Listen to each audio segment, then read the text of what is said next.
Hello friends, कैसा सब लोग। तो फ्रेंड्स, फाइनली एक अच्छी न्यूज़ आप लोगों को देखने को मिल रही है।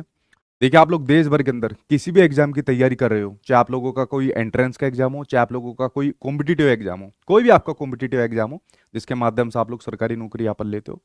तो देखिए, पढ़ने के अलावा, सिलेबस के अलावा, तैयारी करने के साथ साथ में, गला काट प्रतियोगिता के साथ साथ में, ताने और परेशानी के बावजूद एक सबसे जो गंभीर समस्या देखने को मिलती थी, वो देखने को मिलती थी कि पेपर जब लीक हो जाता था।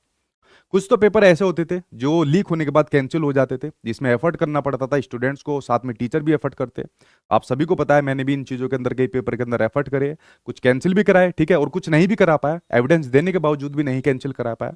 और ऐसी बात नहीं है कि ये समस्या भी 1-2 साल से बनी हुई है। जब मैं इनफैक्ट खुद तैयारी करता था, उससे पहले भी अगर मैं बात करूं, तो उससे पहले भी पेपर लीक होते आ रहे हैं। इतनी सालों से मैं यहाँ पर तैयारी करा रहा हूँ, तो अपनी आंखों के सामने खूब देखता हूँ कि कितने पेपर लीक हो जाते हैं। या मैं ये कहूँ कि शायद ही कोई पेपर बच रहा है जो अब इस प्रकार की लीक की समस्याओं से ना जूझ रहा हो। तो उसकी रोकथाम के लिए आपकी केंद्र सरकार ने रात में, यानी कि 21 जून को, आपका एक नोटिफिकेशन यहाँ पर निकाला, जो पेपर लीक के लिए आपका एंटी बिल बना था। हालांकि आपका फरवरी के अंदर पारित हो गया था, लेकिन उसके बाद आपको पता है कि इलेक्शन चालू हो गए थे, और इलेक्शन के अंदर जो आपकी रूलिंग पार्टी है, ठीक है, उसके मैनिफेस्टो के अंदर ये वाली बात शामिल थी। आप लोगों ने नहीं पढ़ा तो देख लिया करो, एक जिम्मेदार नागरिक होने का फर्ज निभाया करो।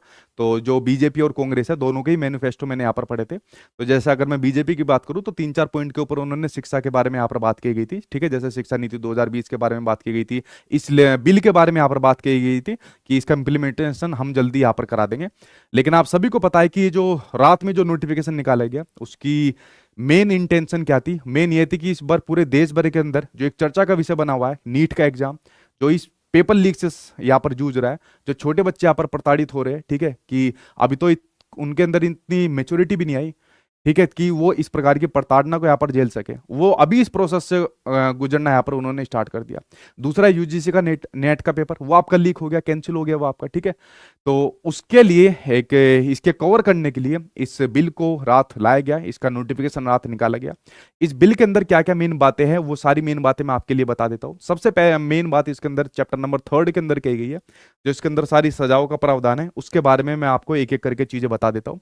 और देखिए, आपका कोई भी एग्जाम हो, वो सभी इस दायरे के अंदर आपके आएंगे, क्योंकि इससे पहले जो आपकी सरकार होती थी या जो जांच एजेंसियां होती थी, उनके पास कोई भी ठोस कानून नहीं होता था, जिसकी वजह से वो ऐसे नकलखोरों के ऊपर यहाँ पर नकेल यहाँ पर कस सके, ठीक है। लेकिन इसके साथ में अब उनको एक हथियार के रूप में इसको इस्तेमाल कर सकते हैं। हालांकि मेरा पर्सनल ओपिनियन ये है कि इसके अंदर भी कुछ और चीजें यहाँ पर होनी चाहिए थी, कुछ सख्त सजाएं और यहाँ पर ऐसे लोगों के खिलाफ होनी चाहिए थी। क्योंकि जितने भी आप लोग एग्जाम की तैयारी करते हो, चाहे आपका यूपीएससी का हो, एसएससी का हो, बैंक का हो, रेलवे का हो, चाहे आपका एनटीए, जितने भी ऑनलाइन एग्जाम को कंडक्ट कराता है, ठीक है, आपके टीचिंग वाले भी आपके एनटीए के पास ज्यादातर जाते हुए देखने को मिलेंगे आने वाले समय में। तो अगर यहां से जो बच्चा कोई यूपीएससी में जा रहा है, कोई एसएससी में जा रहा है, रेल में जा रहा है, बैंक में जा रहा है, टीचिंग में जा रहा है, किसी भी एग्जाम के लिए अगर कोई जा रहा है, तो अगर कोई गलत आदमी, गलत बच्चा इन डिपार्टमेंट के अंदर जाएगा, तो डिपार्टमेंट को खराब करेगा और साथ में देश का भी बेड़ा गर्क यहां पर करके रहेगा। तो क्यों ना ऐसे लोगों को पहले ही रोका जाए। तो देखिए, आप लोगों की एक मोरल रिस्पॉन्सिबिलिटी ये भी बनती है कि आप लोग जो तैयारी करते हो, अपने सिलेबस को कवर करते हो, गला काट प्रतियोगिता करते हो, और फिर आपकी उम्मीद भी लगती है कि भाई हमारा पेपर में नंबर भी आ जाएगा, लेकिन जैसी लीक की समस्या आती है तो आप लोग यहाँ पर डिप्रेशन में चले जाते हो, डिमोटिवेट यहाँ पर हो जाते हो। तो आप लोगों की, मैंने कहा, एक मोरल रिस्पॉन्सिबिलिटी ये है कि जब आप लोग अपने एग्जाम सेंटर के अंदर जाए, तो वहां पर देख लो कि कोई व्यक्ति इस प्रकार की इलीगल एक्टिविटी के अंदर इन्वॉल्व तो नहीं है। दूसरा, पेपर, जिस दिन आपका पेपर होता है उससे 1-2 दिन पहले ही कोई पेपर आपका व्हाट्सएप पे घूम रहा होता है, कोई पेपर आपका टेलीग्राम ग्रुप पर आपका घूम रहा होता है। तो अगर इस प्रकार की न्यूज कोई आती है, तो उसको व्यापक तौर पर फैलाया करो, ताकि वो पेपर पहले ही कैंसिल हो जाए। वरना सबसे गंभीर समस्या क्या बनती है, पेपर हुआ, पेपर लीक हुआ, बच्चों ने, टीचर ने एफर्ट करे, पेपर को यहाँ पर कैंसिल करा, पता चला उसकी अभी तक एग्जाम डेट ही नहीं आई। कई कई महीने हो जाते हैं, साल भर हो जाती है, पेपर की एग्जाम डेट ही नहीं आती। तो सोचो कितनी बुरी मानसिक प्रताड़ना से यहाँ पर एक स्टूडेंट यहाँ पर गुजर रहा होता है, ठीक है। हालांकि ये समस्या कभी इलेक्शन के चक्कर में तो कभी नहीं आती। टाइम पर डेट आती है, टाइम पर इलेक्शन होते हैं, टाइम पर रिजल्ट आता है, टाइम पर सभी चीज होती है।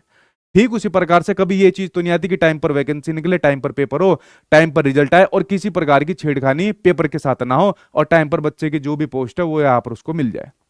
कितना डिफरेंस है दोनों के अंदर। जबकि मेरा ये मानना है, मैं अपना एक पर्सनल एक्सपीरियंस अगर बताऊं, पर्सनल ओपिनियन मैं बताऊं, सबसे महत्वपूर्ण जो मुझे यहाँ पर लगती है, वो लगती है इन पेपर को यहाँ पर लीक से बचाना।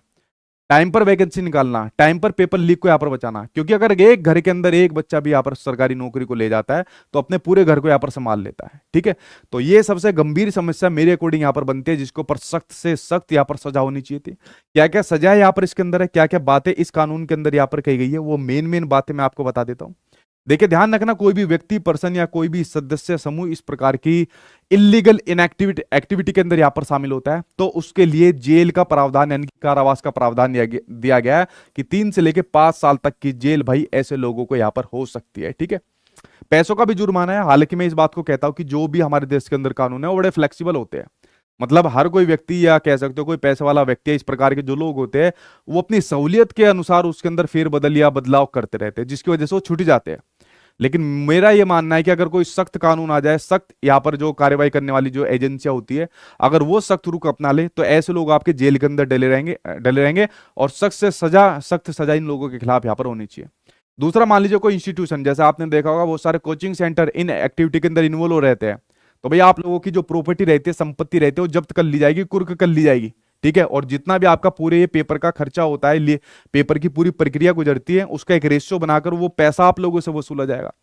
ठीक है, और ये सिर्फ कोचिंग वाले इसके अंदर इन्वॉल्व नहीं रहते, हर प्रकार का व्यक्ति इसके अंदर इन्वॉल्व रहता है, चाहे कोई राजनीति से जुड़ा हो, चाहे कोचिंग से जुड़ा हो, चाहे कुछ वैसे भी इनलीगल काम करने वाले व्यक्ति हो वो भी जुड़ा हो। इनफैक्ट नकलखोर बच्चे इसके अंदर शामिल होते हैं, वो खुद ही कहते हैं यार पेपर लीक कराओ, पेपर लीक कराओ, जॉब लेनी है, चाहे घर के अंदर जमीन बेचनी पड़े, ठीक है, वो उसको बेच देंगे, खेत बेच देंगे, लेकिन पेपर लीक यहाँ पर कराओ।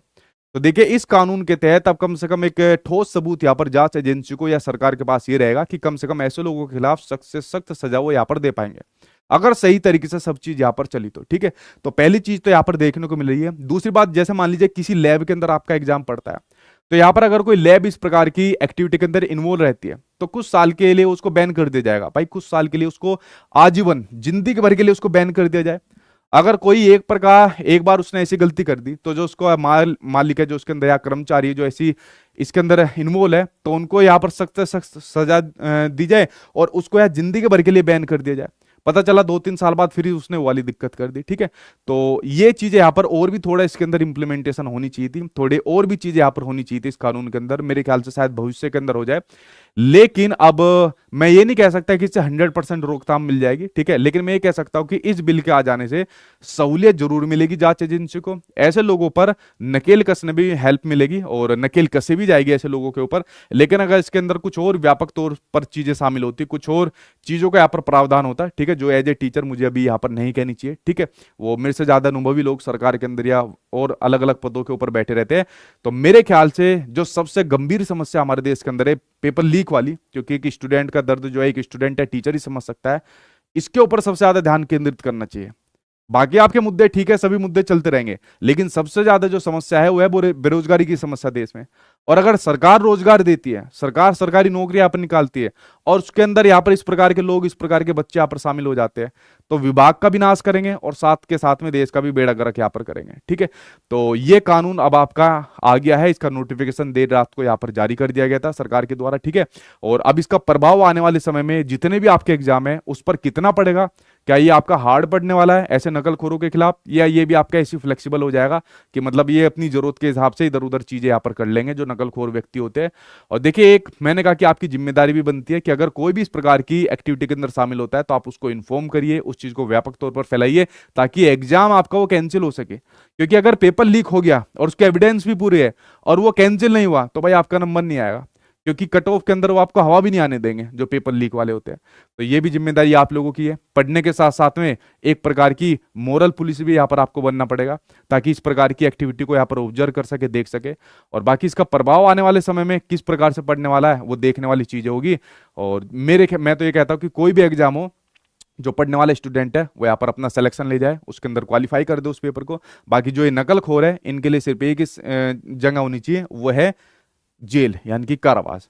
तो चलिए फ्रेंड्स, कुछ नई इंफॉर्मेशन आएगी वो आपके साथ जरूर शेयर करूंगा और भगवान करे इस कानून का पॉजिटिव इंप्लीमेंटेशन देखने को मिले पूरे देश भर के अंदर, जितने भी एग्जाम की आप लोग तैयारी करो। ठीक है, तो आपके एग्जाम के लिए आपको wish you all the best और देखिए किस प्रकार का प्रभाव आने वाले समय में प्रतियोगी परीक्षाओं पर या जिस भी प्रकार के एग्जाम की आप तैयारी करते हो उसके ऊपर पड़ने वाला है। Thank you.